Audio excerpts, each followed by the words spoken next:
The movie Megamind is fantastic, and I love every little bit of it.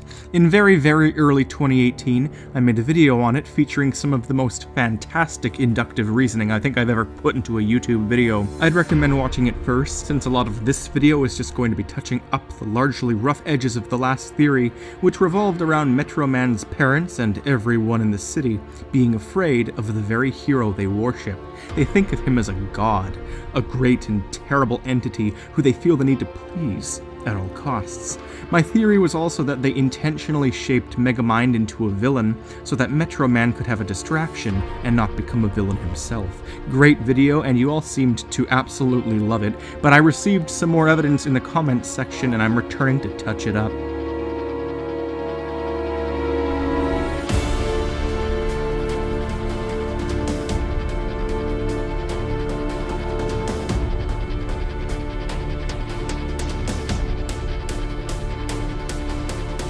Hello, I'm the Theorizer, and first we have the golden question: what if the children in the school are just kids of the prisoners? Now, most of the time when people comment things, and this applies to all my theories, Coraline ones, video game ones, all of them, either I've already discussed that very topic in another video, or I'd already considered it before making the video and I dumped the idea.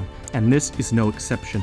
The reason I ditched the idea of them being kids of the prisoners is because it doesn't make complete sense. Sure, they can visit their parents, but why place the school next to it, and why intentionally label them both as gifted too? There are just too many obvious logical holes in that idea, and it isn't normal or consistent with the logic the rest of this movie often shows. The kids also are not super evil, like I think I implied they weren't in the last video. Indeed, for those of you wondering, the school isn't next to the prison to teach possible criminals or gifted kids even. This is evident in the activities we see the kids doing, and ultimately in the end, I quite successfully tried to prove that it was all a setup by Metro Man's adoptive parents to make him feel loved and special. So those two counter-arguments to the schoolhouse's abnormal proximity to the prison are dealt with. On to more pressing interests. I think I myself have more proof for Megamind's villainy being staged by the government at Metro Man's parents' behest. Sure, they all bullied Megamind irrationally, but the warden also just kind of erases Megamind's several life sentences at the end. Sure, he saved the city, but he still indirectly caused a ton of destruction and was the literal cause of Hal becoming overpowered, yet his sentences were removed at the end.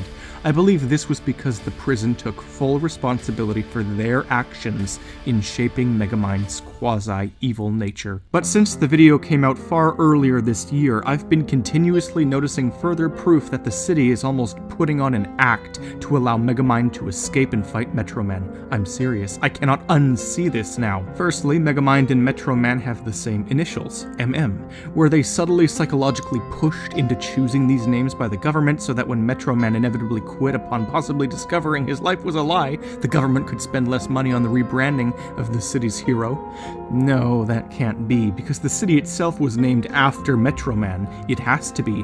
Do you wish to know how I could possibly believe this? Well, we barely get to see a pathetic sliver of the boys' home planets, but on a big monitor in the background of the destruction we can barely see what their planets' names are: Megaplanet and Metro Planet. What? So if the city named itself after the race of its savior, then they really are pushing his narcissism to save him and take it out on the other superior being they've kept pinned in a prison to solidify his role as evil. This city plays along like a mass fiddle orchestra. The warden, after catching Megamind, is stupid enough to take the watch that was for Megamind. He should know better. It's like he's playing along. Megamind has been captured a presumed 83 to 88 times by now, but seriously, I don't know, the film says both and is inconsistent when it wants to be, but that only indicates that when it is consistent, it means they want us to see it. Regardless of the evidence pointing to Dreamworks hiding this film with lore, we have to get back to solving it. Right, the evidence of the movie faking everything. After Megamind escapes at the beginning, the prison guards give him a whole 5 seconds to stand there and say, "I'll always be a villain," despite them immediately tackling the warden and jailing him only seconds prior. Even in his speech to the city, he says, "Who'd I be without you?"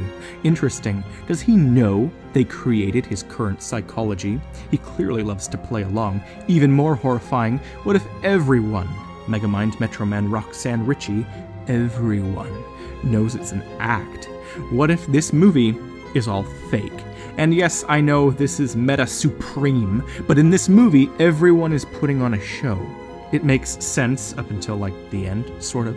Maybe Megamind is behind the whole plan of the government, but doesn't even know it. Well, that's all impossible.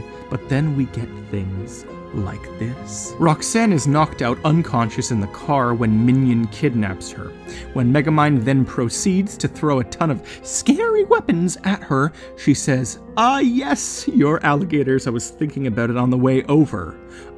Excuse me, woman, but you were completely unconscious and had no idea you'd been kidnapped, you psychic journalist. So how could she think about it if she had no idea she was even coming? Well, either this is her or Dreamworks being inconsistent. So either it's proof that she's faking it, and by extension everyone, or it's proof that Dreamworks is once again being selective with what they deem is important for the quasi-internet detectives to see. Because then they have just one scene later, phenomenal attention to detail. You can see Metroman walk behind Megamind. Yes, when it's revealed later in the film that Metroman used super speed to go for a walk, he appeared behind Megamind, and here you can see a glimpse of him for a split second on the cameras. But, stupid Dreamworks, it's when Megamind is saying something different. Metroman appeared when Megamind was screaming, "Fire!" not when he was paused. It's not even the same moment. So they have this weird half attention to detail that makes it increasingly difficult to differentiate which things they intend to be inconsistent. They go so far as to show this one special brainbot move up from the crowd and go in front of Metroman just so that they could prove there was a direct way in which Megamind was seeing Metroman via camera. And this is very consistent. They didn't have to do this. Then you see a scene where the warden is still imprisoned and watching the TV in Megamind's cell. Wouldn't the other cops have let him out by now? And then Megamind, Megamind, he runs into the mayoral office and pretends not to know. What windows are you? Idiot. You had a schoolhouse full of them. You have a car with them in it. You even discuss them later. Are you faking? Is it an act? Well, duh, it's a movie, but I mean inside the movie's plot, is it an act? And then we get brilliant consistency, like the ice cubes he trapped the garbage in being rehydrated after it rains. Megamind also says various words, weirdly, that he doesn't mess up later. This movie shares so much lore in the form of subtlety. And then, at the end, Megamind sums up what he calls his day, saying he killed Metroman, lost Roxanne, etc. Even later, Bernard says he had a terrible day. You mean to tell me that despite the fact that it changed at daytime so many times throughout the movie, it was still one day? No. An act? Lol. Now I'll have some idiotic haters telling me that I'm critiquing the movie for stupid things. I am not critiquing, I am differentiating deductions. I don't want to have another stupid dumb ways to die video misunderstanding of blunt people with no comprehension of what I'm doing. We see more inconsistency when Titan says to Roxanne, "I know everything about you. I didn't know what kind of flowers you liked, so I got all of them." And it isn't played off as a joke at all. Titan literally says that he knows all about her, and then he says he doesn't know what flowers she likes. Like what? And when Megamind fights Hal, half the buildings in the city are abandoned. It's all a facade. There's nothing in them. It's like fake infrastructure is in place for battles to occur and damage to be apparently seen. And we see that whenever someone uses the watch, their eye color stays the same. Megamind has these intentionally huge green eyes, and they consume Bernard whenever he pretends to be him. Roxanne didn't notice this or his similar voice. Or maybe she did, and she pretended to love him all that time, so he'd clean up the park and return the paintings until her final kiss, where she'd intentionally pushed the buttons on his watch and used her news reporter acting skills to pretend to be shocked at this so-called revelation. Oh my god. Roxanne, you skank. She paused after he talked about being picked on in school. She stayed to get reporter intel. But then we see another inconsistency. When Minion poses as Megamind, his eyes aren't consistent with this logic. But they were for the warden. What? Is this movie tailoring its logic to give us a mini plot twist? Why? And why does the voice change for some characters, but for others who use the watch, it doesn't?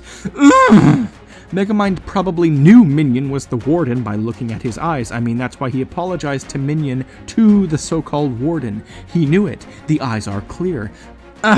Anyways, I gotta chill out before me being too extra is contagious to them ratchet gangstas. If I reground myself, we can point out the most obvious of the obvious. They have a super technical looking system outside Megamind's cell, because they want him to think he's being captured seriously. They looked shocked when he forfeits, but the guards just straight up sleep on the job. They should be able to keep him locked up for good unless this whole system is just for show. And as I said in the last video, most of the newspapers just say gibberish in them, but not the ones during the opening credits. I need to see those in HD, but I only have Netflix, which actually prevents my computer from screenshotting them, so if you have the ability to snap them, send them to me on Twitter at TheOriezeryT, that would be helpful. It would also give me deep insight into the thought process of the Warden at that time, and also comment your theories below, but before I go, I want to mention something super important. On the last video, commenter Sander Sanderson commented that, apparently, in the Danish dub for the movie, they say the school is literally a part of the prison, basically confirming that whole theory of mine regarding the Warden being in the bus. Boom! That's all today, but I have a lot more, and in just a couple weeks I'm going to be making an amazingly in-depth video into Megamind's home planet story, so stay tuned by clicking the subscribe button. Do it. Also click the bell and receive all notifications so you'll be, well, notified. Recently, there have been these Spanish, Brazilian, Russian, and European YouTube channels that blatantly steal my content and other theory channels' content. They take the whole theory, will translate it into another language, while getting millions of views on my and other theory channels' intellectual property, and in the bottom of the description they link my video simply saying, here's the English version. I don't like this. I strongly dislike it when anyone takes my content and basically reposts it in a different language, or the same language for that matter. They don't even ask for permission, and no, you don't have permission. Mainly, I detest the theft of evidence I've spent weeks setting out to discover, which I hate most. And half of the so-called evidence in my videos isn't even true evidence, it's just mini theories I've created, so stop stealing my stuff. Because all of these little theories I am creating myself, and anyone who reposts them is technically stealing.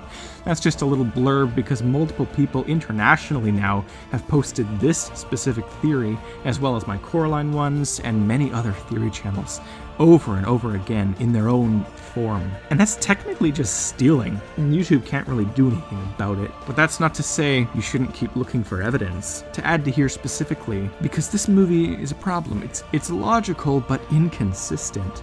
Maybe Roxanne went to Megamind's school as a child? I'll look into it all. Until next time, I'm the Theorizer.